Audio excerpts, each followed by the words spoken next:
As a chronically online Warhammer fan, this week has been interesting. Whilst everyone should be talking about the new Space Marine DLC, Cathay's impressive new range of miniatures, and the reveal of Magnus the Red's canonical voice— You fool, Russ! You'll never understand my grand design! Incredible. Some Warhammer fans have instead been up in arms about a brand new Underworlds warband, specifically these miniatures here. These are Kamandora's blades, and they were just revealed earlier this week, and since they were revealed, their reception hasn't been fantastic. With people saying that the teeth freak them out, the paint jobs and sculpts are somewhat uninspiring, and with everyone making a lot of jokes and references to the quality of British dental care. But I am here yet again to try and convince you guys, and also myself, that maybe these guys aren't so bad.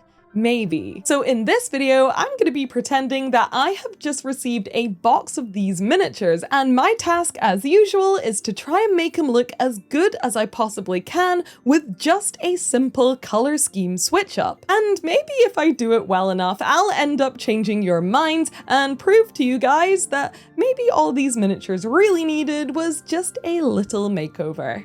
Whoosh. Let's go.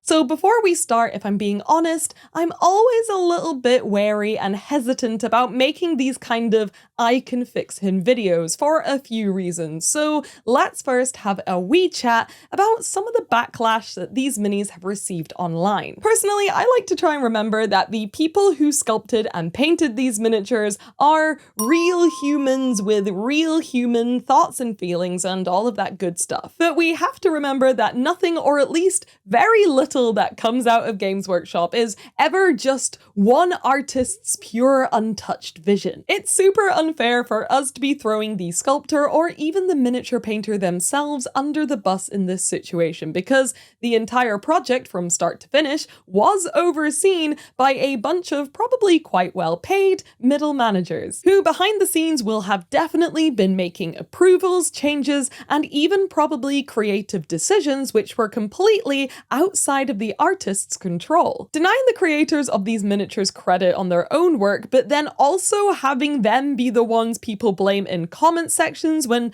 things sometimes don't go according to plan isn't really cool at all. If they're all as anonymous as Games Workshop wants them to be, then the managers should absolutely be stepping in to take responsibility and protect the artists for the work which they oversaw, in my opinion. But at the same time, it's also alright for us as the consumers of Warhammer products to have an opinion on those products. It's fine if everything's not to your personal taste. That doesn't make you a bad person, it's just your personal preference. So I want to make it really clear that I'm not trying to contribute any negativity. I'm trying to be really positive and make nice videos, and I just want it to be clear that this is the spirit that I am going into this project with. So firstly, let's take a look at the miniature sculpts themselves. They're sort of, yeah, like they don't offend me as much as I think they've offended other people, but do I love them?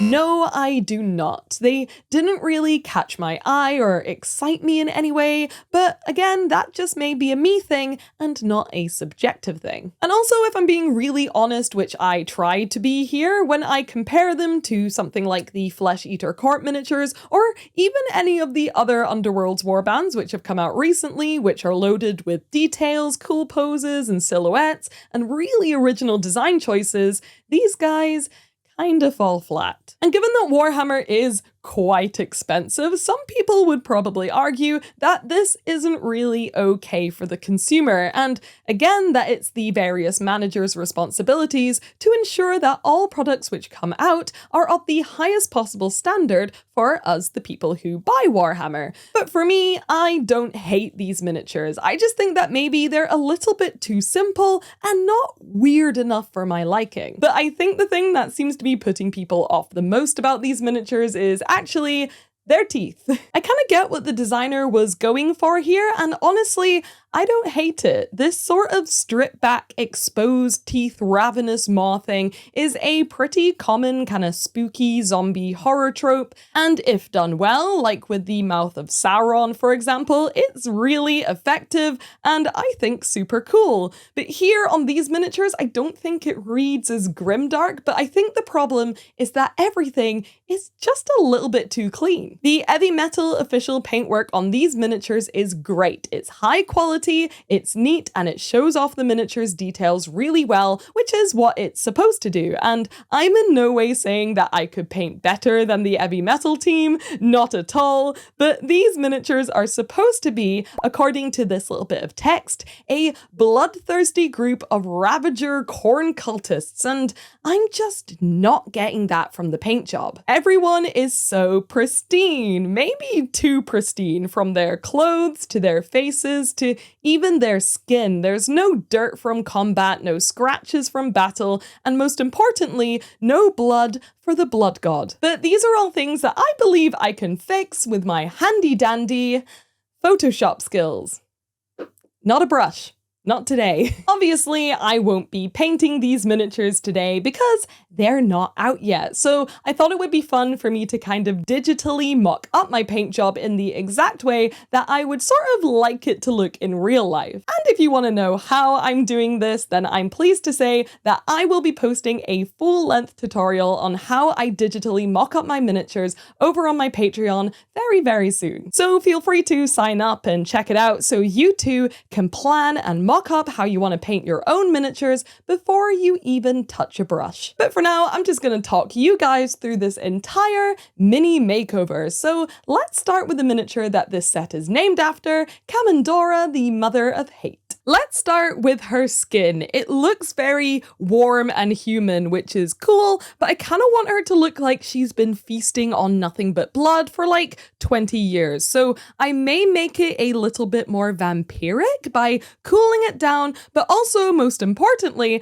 adding in some more colors like pinks and purples and even some subtle greens to make her look kind of gross. She also has this very like bony and sinewy body as well, so I think this sort of theme is gonna work really well for her and make her look just as freaky as she is supposed to look. Speaking of which, what are we gonna do with those teeth? I think they're teeth, it's kind of hard to tell, and I'd love to have the sculpt in hand so I could work it out myself, but here we are. And like I said, all I think we need to do here is just make them look real messed up. We need to make them look like they're actually gross and like she's been using those exposed teeth to, I don't know, eat people or something. I'm gonna create some contrast around the teeth using some dark blood splatters, which will just be all over the place and dripping down all gross-like. But then I'm gonna pick up those sharp little teeth details with some lighter colors and make them stand out. And yeah, I think this looks really cool, and I think it helps kind of like blend everything together a lot more than having them just be that kind of cute bunny nose pink color that they were before. I think there's a few things that I can do to her face as well to kind of make it look a bit more sinister too. For a start, eyebrows. Guys, can we please normalize giving miniatures eyebrows? And I know it's easy for me to say that because I'm doing this digitally and I can zoom in indefinitely, but I feel like if you can paint an eyeball, then you can paint an eyebrow. And I also think it helps loads with making faces look a little bit less flat. With her eyes, I want to make them look a little bit spookier, so I'm going to shade them quite heavily around the eye socket again to add a little bit of contrast and make them look a bit more red and bloodshot. Then I'm going to make the iris a super light color, like maybe a pink or something. I think pink looks really good here to make her look super crazy and very bloodthirsty too. I'm not mad at her hair at all, and I think it would probably suit any color, to be honest, but I'm gonna change it up a little bit because I'm quite enjoying this very pallid theme, which makes all the blood stand out more. I think it's really cool. And finally, what I think this miniature really needs to be like totally next level is just a little bit of freehanding and war paint, which again, I guess is a luxury of me having time and Photoshop and my own YouTube channel that I can whine on. Anyways, I want to give these scavengers some cool red war paint, and I think since this lady is the leader, she should have the coolest one, and these little tattoo war paint designs could be really subtle or something even a little bit more elaborate, but either way, I think it's adding loads to the miniature already, and I really like the way it looks. But what I've been wanting to do since the start is just to drench this girlie's arms in blood. I want to make her look like she has ripped a guy's kidneys out through his nose, so I'm gonna add some dark blood splatters all the way up her pale arms, and yep, that is definitely giving Corn a lot more now. So now that we've done the skin and the hair, it's time to move on to some of the other details like the armor and the clothes, and honestly, I'm a bit stumped here because I don't know how to massively improve on it because it's fine and really the sculpt is quite simple. She's got this little bodysuit going on here, which is interesting, and I actually don't hate the color on it at all. I played around with making it darker colors like reds and browns for a bit, but then I ended up just kind of switching it back to its original color because I quite like how it complements all the other light pallid colors on her too. As for the armor, it's a similar story. It's Corn berserker looking armor, and I think it looks exactly like it should, so I'm not going to change it either. It looks cool and it looks very corny. Yay. But after a few other subtle color shifts here and there, what I really wanted to do is add in some dirt onto the miniatures. So I popped in some mud splatters on the clothes and the legs, and definitely around her feet as well, because there is no way she's walking around barefooted, slaughtering all the homies and keeping those little piggies so squeaky clean. And here is the final result and the before and after on this miniature. And honestly, I know it's kind of blowing smoke up my own butt because I made this video, but I really like it. It came out exactly how I wanted it to and how I pictured it in my head, and I think it makes the miniature look really cool and different with, honestly, not a huge amount of changes and absolutely no kit bashing or altering the sculpt whatsoever. And please remember that this mock-up only looks good because the paintwork underneath it looks good. I have literally just recolored a pre-existing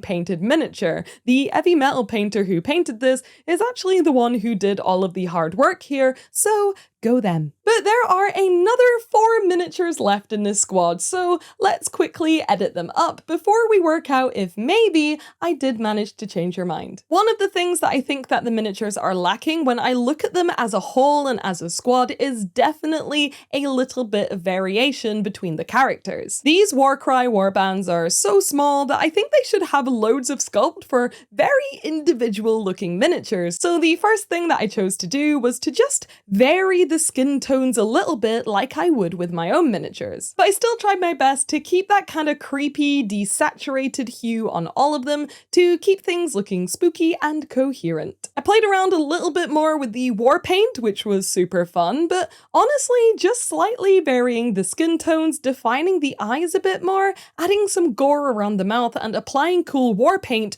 really carried these miniatures, and on a few of them, I really wasn't changing that much at all before I was happy. And speaking of which, the little Corn pup didn't get any edits because he is a perfect little baby angel who can do no wrong. But with that, we are all done, so I encourage you now to cleanse your mind of all the comments and memes that you've seen online and give these guys a fresh look. And this is when I'd usually do a 360 of the miniatures that I've painted, but I didn't paint the miniatures, so I guess here's the pictures. Wow! And here they are, and if you can't tell, they're not actually that different. They're still very much the same miniatures as before, but now they are mocked up with my own cornate vision in mind. And yeah, I think I quite like them now, especially these two guys in the middle, and of course I've not changed the models, so the models are still a little bit goofy. But I think that adding all of the freehanding, skin colors, blood, and war paint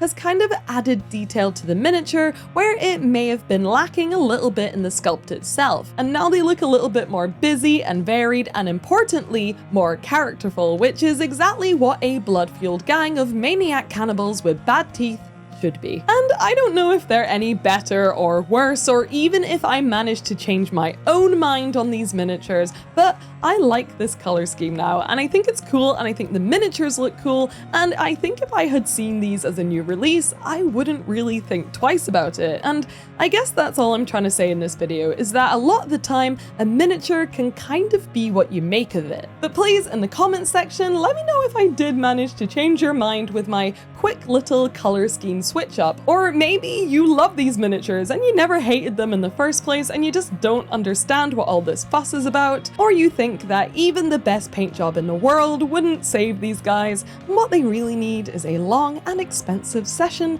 at the orthodontist. Either way, that is all we have time for today. Thank you so much for watching this video. I hope you enjoyed it. And as always, thank you for being rogues. I will see you in the next one. Bye. Bye bye bye bye.